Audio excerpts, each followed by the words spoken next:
Dari Ahmad bin Sa'id dari bapaknya, ia berkisah, di Kufah terdapat seorang pemuda yang rajin beribadah. Ia selalu ke masjid, tidak pernah tidak. Ia juga seorang yang tampan dan baik.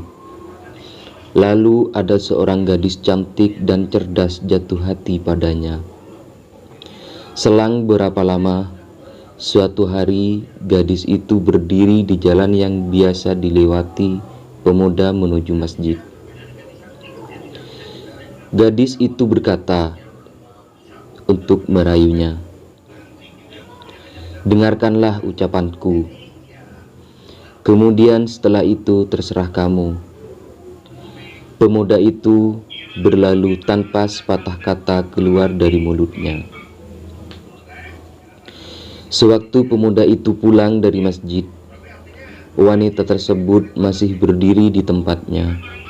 Dia berkata, "Wahai Fulan, dengarkanlah ucapanku."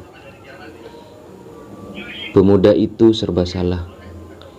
Lalu ia pun menjawab, "Ini adalah perbuatan yang bisa mendatangkan prasangka buruk.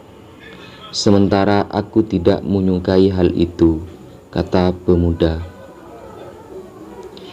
Gadis itu berkata, "Demi Allah, tidaklah aku berdiri di sini karena ketidaktahuanku tentang dirimu.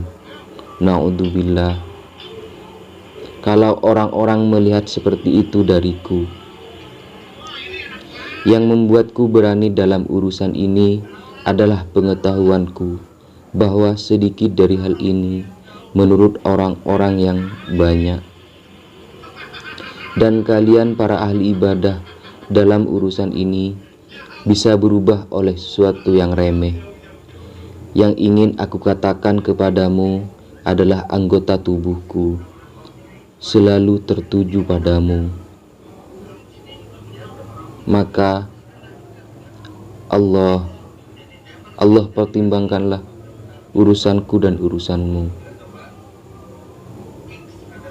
Maksud gadis ini, ia telah lama memperhatikan sang pemuda. Oleh karena itu, ia katakan tujuannya berdiri di jalan tersebut karena tahu dan kagum kepada sang pemuda. Ia berani merayu sang pemuda, walaupun orang-orang soleh seperti pemuda ini menganggap besar dosa-dosa yang diremehkan orang.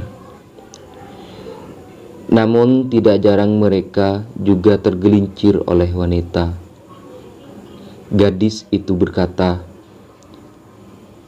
"Kalian ahli ibadah bisa berubah karena urusan yang remeh."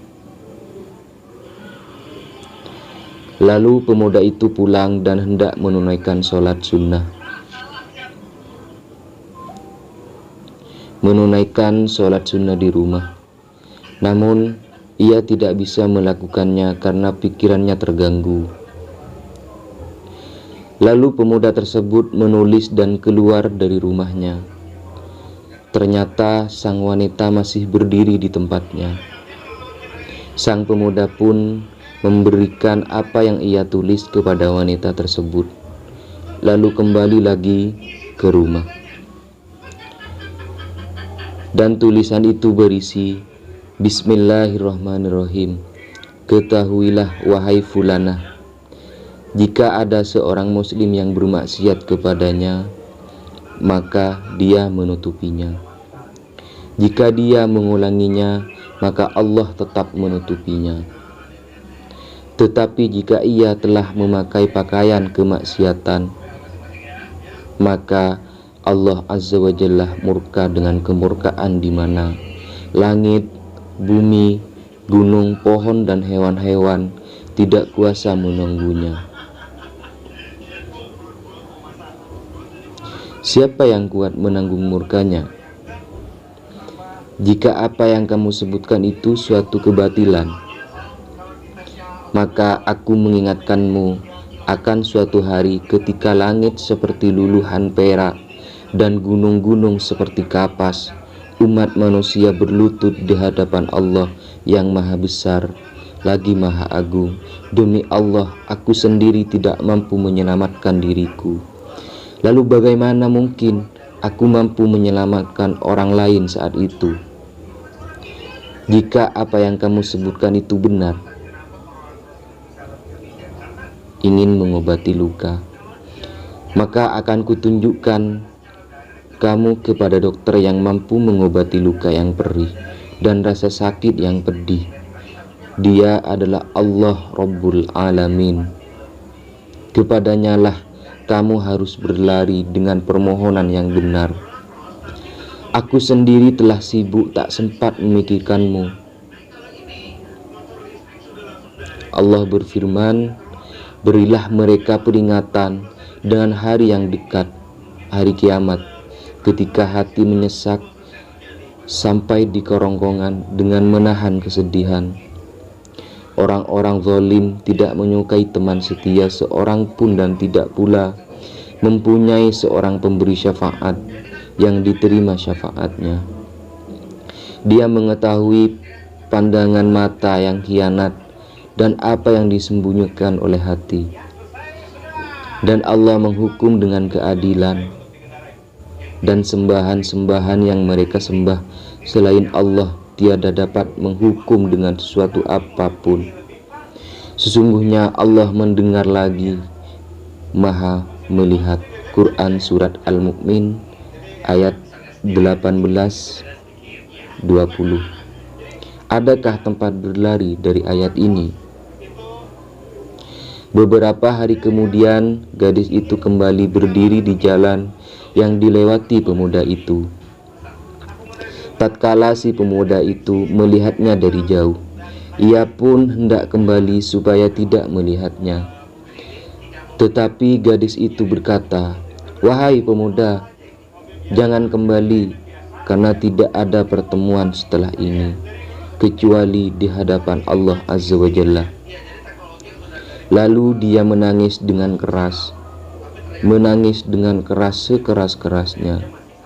Gadis itu berkata, "Aku memohon kepada Allah di mana kunci hatimu berada di tangannya, agar memudahkan urusanmu yang sulit." Kemudian gadis itu mengikutinya dan berkata, "Bermurah hatilah kepadaku dengan nasihat yang bisa aku bawa. Berikanlah wasiat kepadaku yang bisa aku kerjakan."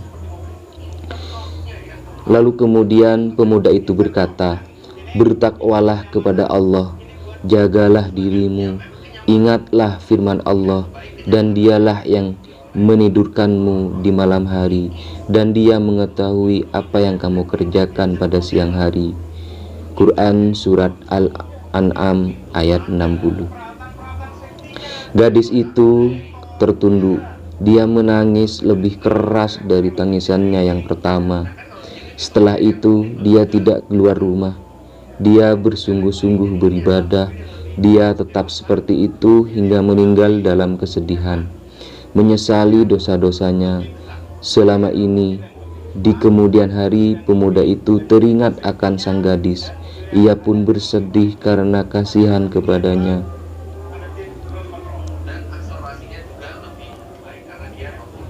Jadi dalam kisah di atas, wanita itu tidak meraih apa-apa dari orang yang dicintainya, tetapi dia meraih sesuatu yang lebih utama dari dunia dan seisinya.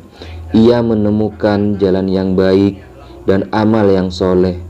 Karenanya Allah memberi wanita tersebut taufik, hidayah untuk bertaubat dan memudahkannya untuk beribadah. Semoga di akhirat dia meraih apa yang diinginkannya dan berkumpul dengan orang yang dicintainya. Dan semoga para sahabat, subscriber, dan para penonton yang baik hati, saya doakan semoga mendapatkan taufik serta hidayahnya, dan semoga di akhirat nanti kita bisa bersama-sama meraih surga Allah Subhanahu wa ta'ala. Amin, amin, ya Rabbal Alamin.